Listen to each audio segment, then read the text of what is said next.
এই কার্টুনটি আপনারা দেখুন। এরপরে আমি বলছি এই কার্টুনটি কে এঁকেছেন এবং তার নাম কি এবং কোথায় সেটা প্রকাশিত হয়েছে। আগে এই কার্টুনটি আপনারা ভালো করে দেখুন। এখানে পাশাপাশি শুয়ে আছেন গণতন্ত্র এবং সোনাম ওয়াংচুক। যন্তর মন্তরে অনশনে বসেছিলেন, এরপর তাকে বলপূর্বক তুলে নিয়ে যাওয়া হয়েছে। এবার আমি বলছি যে এই কার্টুনে কী লেখা আছে। আপনারা যারা হিন্দি পড়তে পারেন তারা তো পড়তে পারলেন, যারা পারেন না তাদের আমি বলছি। দেখুন, এখানে এক পাশে শুয়ে রয়েছে গণতন্ত্র মানে লোকতন্ত্র এবং তার পাশে শুয়ে আছেন সোনাম ওয়াংচুক। তো গণতন্ত্র অনশনরত অবস্থায় শুয়ে থাকা সোনাম ওয়াংচুককে বলছেন তুম বহুত কমজোর হো গিয়ে হো।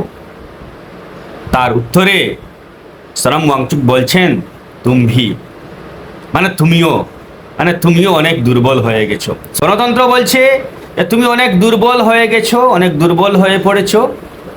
আবার সোনাম ওয়াংচুক উত্তরে বলছেন যে তুমিও, মানে দুজনে এখানে কমজোর হয়ে গেছেন। তাহলে এই দেশের কি হবে, মানে যে দেশের প্রেক্ষাপট নিয়ে এই কার্টুনটা তৈরি হয়েছে ওই দেশের কি হবে। এবার আমি বলছি এই কার্টুনটি অঙ্কন করেছেন বিখ্যাত কার্টুনিস্ট, তিনি দৈনিক ভাস্কর, জাতীয় স্তরের একটা পত্রিকা, দৈনিক ভাস্করের চিফ কার্টুনিস্ট মনসুর নকবি, তিনি অঙ্কন করেছেন।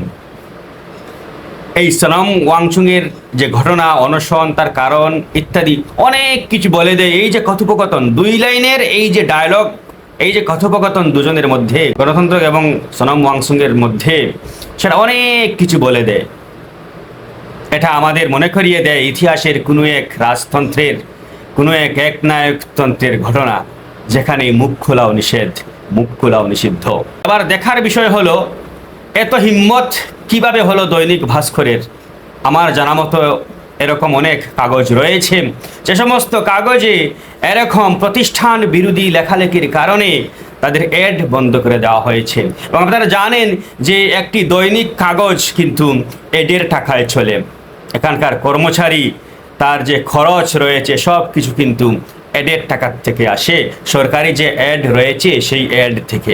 আবার গণতন্ত্রের চতুর্থ স্তম্ভকে স্তব্ধ করে দেওয়ার জন্য সরকার বিরোধী কোনো লেখা দেখলেই, সরকার বিরোধী কোনো আচরণ দেখলেই আর সেই অ্যাড বন্ধ করে দেওয়া হচ্ছে। আমার কাছে এরকম অনেক উদাহরণ রয়েছে যে দৈনিক খবরের কাগজের অ্যাড বন্ধ করে দেওয়া হয়েছে।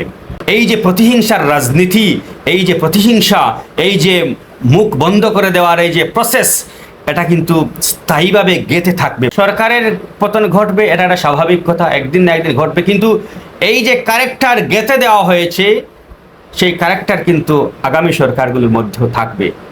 তাহলে দেশটা কোথায় গেল? সমস্যা ছিল না যদি খবরের কাগজ বা সংবাদ মাধ্যম সব যদি এক হতো, তাহলে কোনো সমস্যা ছিল না। কিন্তু একটা বড় অংশ কিন্তু লেজুর ভিত্তিতে লেগে রয়েছে। আপনারা দেখতে পাচ্ছেন, জাতীয় স্তরের মিডিয়া আপনারা দেখতে পাচ্ছেন।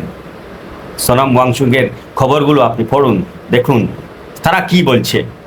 তাদের সেই হিম্মত আছে? তাদের যদি সেই হিম্মত থেকেও থাকে, তারপরও তারা চুপ করে আছে। এবং সোনাম ওয়াংচুকের মতো একটা বিশ্বজোড়া ফিগার তারও বিরোধিতা করছে, সমালোচনা করছে। যেখানে তার পক্ষে দাঁড়ানোর কথা ছিল সংবাদ মাধ্যমের, সেখানে তারা কি বলছে। গতকাল যেরকম তাকে নিয়ে যাওয়া হয়েছে, অভিযোগে উঠেছে এরকম কথা যে সোনাম ওয়াংচুককে এরকমভাবে নিয়ে যাওয়া হয়েছে যেন একটা ডেড বডিকে নিয়ে যাওয়া হচ্ছে, এরকম অভিযোগ রয়েছে। তো দেখুন, এখানে দৈনিক ভাস্কর যে সাহস দেখিয়েছে, যে কার্টুনটি তারা অঙ্কন করেছে, বা মনসুর নকবি যে সাহস দেখিয়েছেন, এরপর যদি দৈনিক ভাস্করের অ্যাড বন্ধ হয়ে যায়, তাহলে এখানে কিন্তু দৈনিক ভাস্কর বসে থাকবে না, বা মনসুর নকবিও কিন্তু বসে থাকবেন না। তখন তার পরবর্তী অ্যাডটা কি হবে? তার পরবর্তী অ্যাডটা এরকম হবে 1 লাইনের। দেখুন, আমি যে এই 1 লাইনের কার্টুনটা তৈরি করেছি, মানে আমি আমার মনে যেটা তৈরি করেছি সেটার সঙ্গে মিলে কিনা। দেখুন, দৈনিক ভাস্করের এই কার্টুনের কারণে তাদের অ্যাড বন্ধ করে দেওয়া হয়েছে। এবার কি হওয়া উচিত? এবার হওয়া উচিত এরকম যে সোনাম ওয়াংচুক এখানে শুয়ে আছেন, গণতন্ত্র শুয়ে আছেন, তারপরের অংশ আসতে পারে। সোনাম ওয়াংচুক বলতে পারেন, দেখেছো আমি কি বলেছিলাম, আমি বলেছিলাম না যে তুমিও দুর্বল হয়ে গেছো। দেখুন এটা কেমন হয়। সিচুয়েশনটা আমি আপনাদের দিয়েছি। এবার আপনাদের মনেও যদি এর থেকে আরও ভালো কোনো কার্টুন থাকে বা কার্টুনের ভাষ্য থাকে, তাহলে আপনারাও কমেন্ট করে সাজেস্ট করতে পারেন। ধন্যবাদ।